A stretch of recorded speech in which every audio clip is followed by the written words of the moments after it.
and we receive government statements, and then we have also received several statements from the Ministry of Chieftaincy and Religious Affairs, who in his statements indicated that the police has finished their report, and now the social welfare are now in charge, and then they are doing their final investigations. Rightly so, we received the report from Child Rights International, which indicated that today, on the 12th of April, she will be released to her biological parents, and then they will be doing the further monitoring from there. For us, after receiving the statement, it was joy to us because our Ayemoede, as we have been indicating over the period, and has some traditional roles to play. And those traditional roles that she will be playing will start from this Sunday, where we need to prepare her. We need to purify her for the tax ahead, in which from 21st she will start with the first domino, and then she will perform the second domino, she will perform the third domino, and then she will also assist in performing the Jinte, Nishamo, and then other various traditional rites that comes with her office. And as we speak right now, we are believing and trusting in the statements from Child Rights that social welfare has completed their investigations, and that today, 12 April, she is going to be released. You can see from morning, almost all the elders, the town have been waiting patiently for her to come, so that we welcome her back into our fold. In view of that, we were supposed to even have a sitting with one of the journalists, Okatechi, but he indicated that he will be coming with his eldest, but due to our preparation towards receiving our Ayemoede today, we were not able to have that particular sitting, because almost all the elders, one way or the other, is partaking in the preparation towards receiving Yumu, and it's almost about 5 o'clock now. We are still hoping, because the integrity of the government is at stake. We didn't come to make the promises, but the Minister for Chieftaincy and Religious Affairs made all those claims on all the media platforms, both television, print, and then the social media platforms all over the place, that they are at the final stage of their investigation. And then Child Rights also indicated. So we are still hoping and believing that government will be truthful to their words. Indeed, detaining her for almost about 14 plus days. Rightly, if you are done with it, just let us have it so that she can perform a traditional rite, of which she was initiated into. Is she coming back to her parents or coming back to the traditional authority?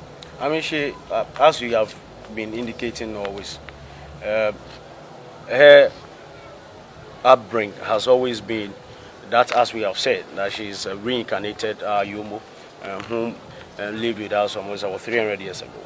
And for that reason, for almost about 70 years now, she has been performing this rite. And she has always been a sinusoiding between her parents and then the elderly within the community, in making sure that she is able to perform a traditional role as demand of her. But we want to find out, without her, can't we get someone else to perform those traditional rites? We have indicated that she has been doing this for the past 7 years. And I mean, we have to uphold our traditional rights as rightly of us. And for that matter, she is the only person. She's the only person who has been initiated to perform this particular rite. I mean, she does this and comments of the Omo festival, not only for the people of Nungwa, but for the entire Gadangbe state, because she needs to perform the domino, right? And that particular process, we have indicated, starts from this coming Sunday, which today is 12th, so 13th, and then 14th. So on the 14th of April, she needs to start the process where she's going to take 7 days purification rite.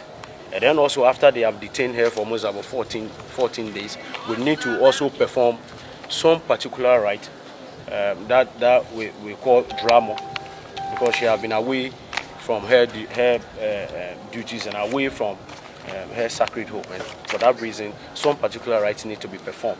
That needs to be done before we can even start the process on Sunday. So the further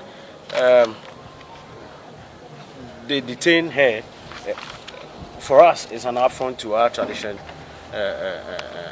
customs, practices and usages.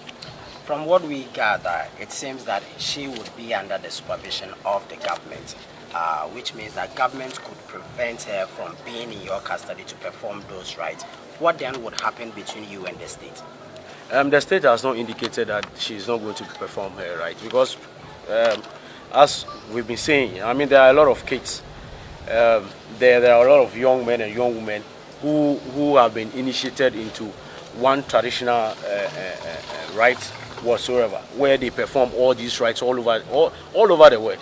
And as we've indicated, per our tradition and customs, chiefs, queens, priestesses, and those who have particular role to play within our society are even installed, or they are installed even at the stage of conception. So you can be in your mother's womb, and if the prophecy comes that this particular child is a chief or a queen or a priest or a priestess, those particular rites will be performed. So it is, she has been given, or she from birth up to this stage have been performing this rite. You understand? She have been doing it. So if they don't want her to perform those particular rites, I mean, like I've indicated, government integrity is at stake, because they indicated that they've reached the final stages. Child rights, child rights who is also working with the government agencies, also indicated that social welfare has indicated to them that today, 12th April, she's going to be released to her parents. And we've been waiting. It's, as I indicated, it's 5 o'clock. Have you had any engagement with the family to find out whether she's in or not? Oh, we are. I mean, we are in constant communication, because she needs to be prepped. She needs to be prepared for the tax ahead. Yeah, you understand? She needs to be prepared for the tax ahead, and for that matter, which starts from Sunday. So, as they have indicated, today is 12. If she's able to come today, we have to do the drama right, so that she'll be ready for Sunday for her to start the rites that she's supposed to do for the Omo festival, not only for the for the entire Garden State. What happens if she doesn't come before Sunday? I can't say anything about it for now. We'll wait, because they've given us 12th April. So we are still hoping and believing that honesty will be at its best. Okay. Let me ask you this: if someone says that Oketechi Efrifa did not come, not because the child has not been brought from social welfare, what will be your real response to that person? Because there's some rumors out there. Yes, for Oketechi, your colleague Oketechi Efrifa, rightly so. But he has indicated, I mean, on all his handles and social media platforms, or even at his station, that he wants to come and meet the elders, so that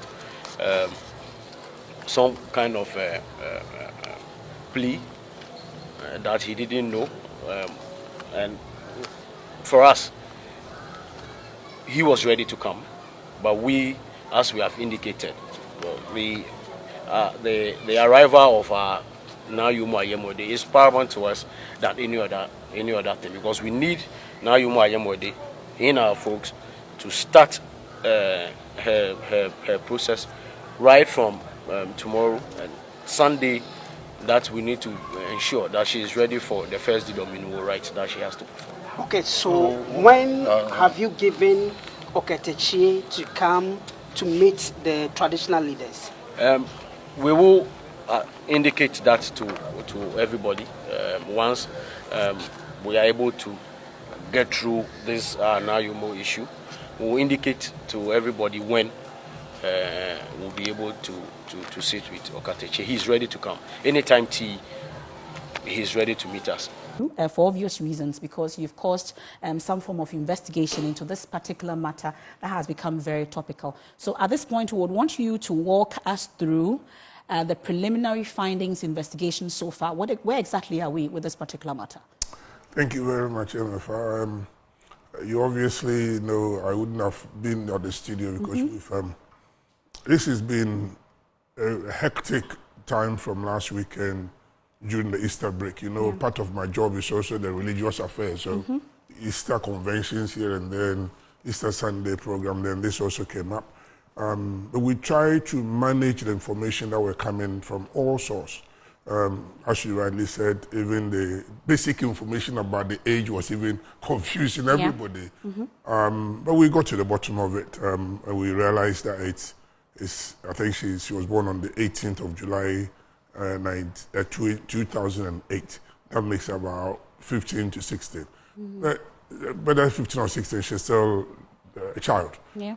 So what we did was get my colleague ministers together, Interior, Women, Gender and Social Protection, Attorney General, and then the Greater Accra Regional Minister Designate, and myself, to find out who has heard what and how do we find the fine line.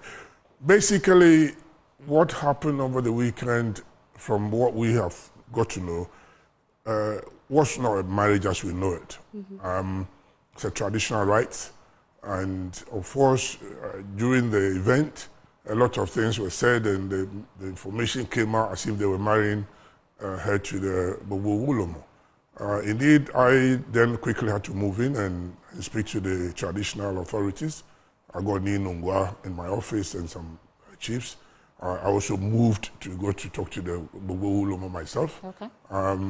And then we began to see clearly that this had nothing to do with the canal relations at all. But having said that, we were concerned about the outcry and obviously the concern by Ghanaians, and that was our worry. Child's welfare was our priority. But whether we've had the right to take the child out of the situation.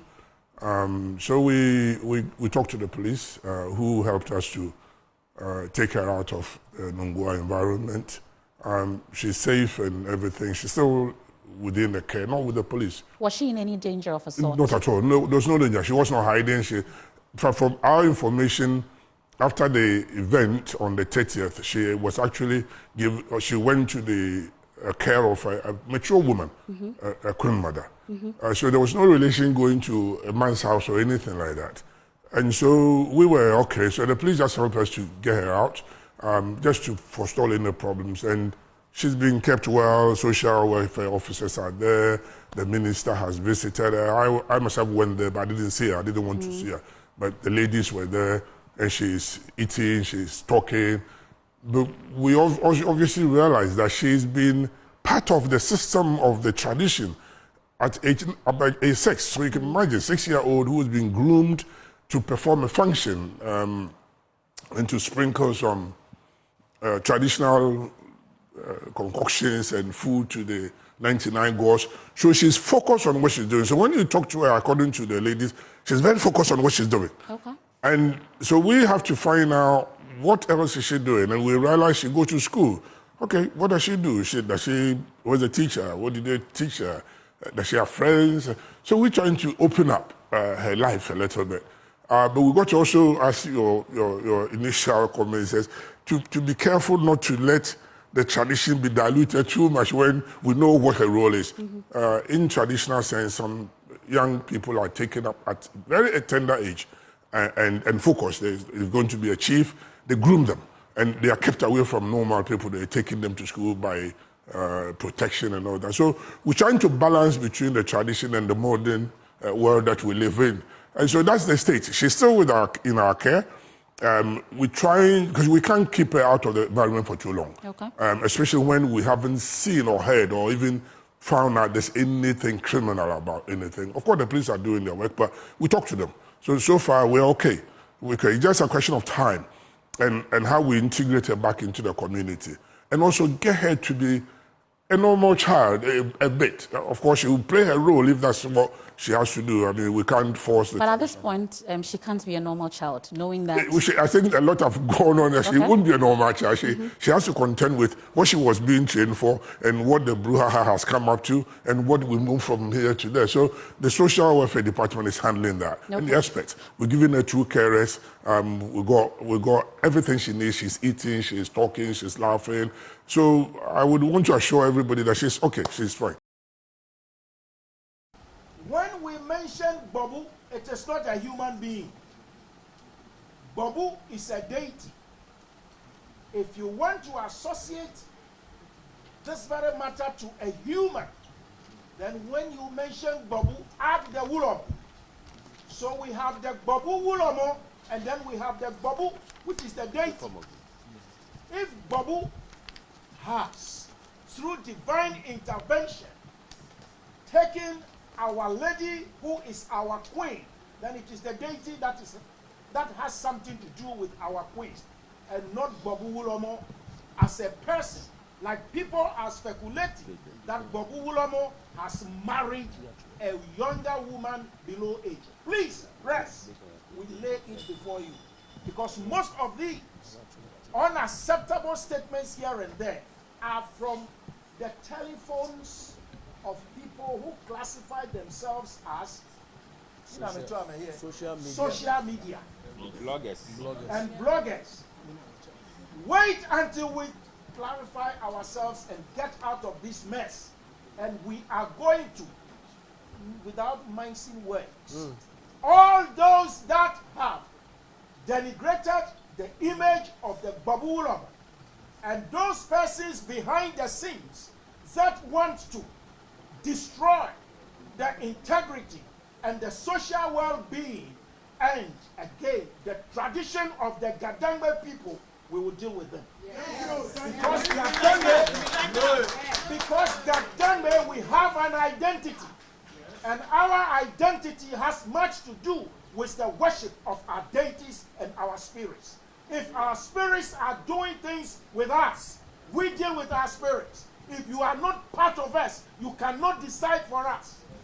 We are what we are, and we do what we think we can do.